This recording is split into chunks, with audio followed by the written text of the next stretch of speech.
நம்முடைய வாழ்க்கையிலையும் அநேக வாக்குத்தத்தங்களை நாம் பெற்றிருக்கிறோம், தீர்க்க தரிசனங்களை நம்ம பெற்றிருக்கிறோம், அநேக ஆசீர்வாதங்கள் நம்ம வாழ்க்கையில நாம் பெற்றிருக்கிறோம். ஆனால் சில டைம் திடீர்னு பார்க்கும் பொழுது வாழ்க்கையில பிரச்சனை பெருசா தெரியும், ஆண்டவர் நம்மோடு இல்லையோ அப்படின்ற சிந்தனை வர ஆரம்பிச்சிரும். அப்படி வரும் பொழுது மனசுல நிறைய கேள்விகள் வரும். பழைய வாழ்க்கை இப்படிதான் இருந்துச்சு, ஏன் நமக்கு மட்டும் தான் நடக்க மாட்டேங்குது, நமக்கு மட்டும் தான் காரியம் கைகூடி வர மாட்டேங்குது, நமக்கு மட்டும் தான் இந்த பிரேக் த்ரூ கிடைக்க மாட்டேங்குது அப்படின்னு சொல்லிட்டு நம்முடைய நம்பிக்கையிலிருந்து தளர்ந்து போவதற்கு நிறைய சூழ்நிலைகள் வரும். The pressures of the world, the pain of the world, the problems of the world, the persecution of the world, இது எல்லாமே நம்முடைய வாழ்க்கையில சில டைம் அழுத்தங்களை கொண்டு வரும். இந்த அழுத்தங்கள் எல்லாம் எதை நோக்கி நம்மளை தள்ளுனா, உன் விசுவாசத்தில் நீ தளர்ந்து போக வேண்டும். அப்படிப்பட்ட பிரச்சனையில நீங்க உண்மையாவே நீங்க இருக்கலாம். இந்த காலையில நான் சொல்ல விரும்புகிறேன், உங்கள் விசுவாசத்தில் நீங்க தளர்ந்து போகாதீங்க, உங்கள் விசுவாசத்துல உறுதியாய் நில்லுங்க.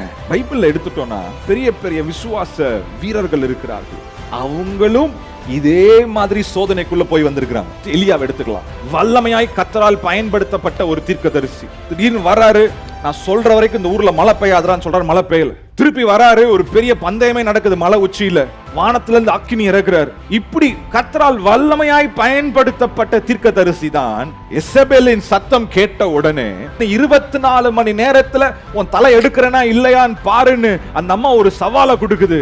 450 பாகால் தீர்க்கதரிசிகளை வெட்டி தீர்த்த இந்த ஒரு தீர்க்கதரிசி இப்ப அந்த அம்மா ஒத்தாளுக்கு பயந்து ஓடி போய் ஒளிஞ்சுக்கிறார்.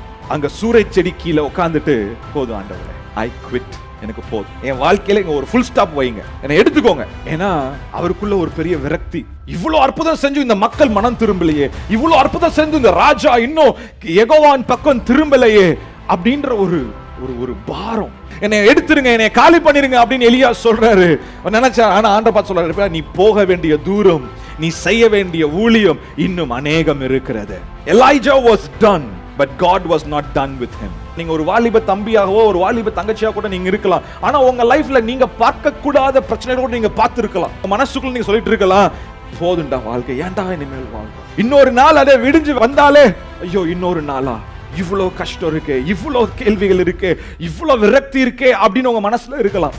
ஆண்டவர் உங்களை பார்த்து சொல்றாரு, எலியாவின் தேவன் நான் உன்னுடைய தேவனாய் நான் இருக்கிறேன். அதே போல ஆண்டவர் உங்களை ஒவ்வொருவரையும் பார்த்து சொல்லுகிற வார்த்தை இதுதான், நீங்கள் போக வேண்டிய தூரம் இன்னும் வெகு தூரம் இருக்கிறது. ஏன்னா நீங்க செய்ய வேண்டிய ஊழியம் இன்னும் அநேகம் இருக்கிறது. திருச்சபைக்கு நீங்க தேவை, ஆண்டவருக்கு நீங்க தேவை, உங்க குடும்பத்துக்கு நீங்க தேவை.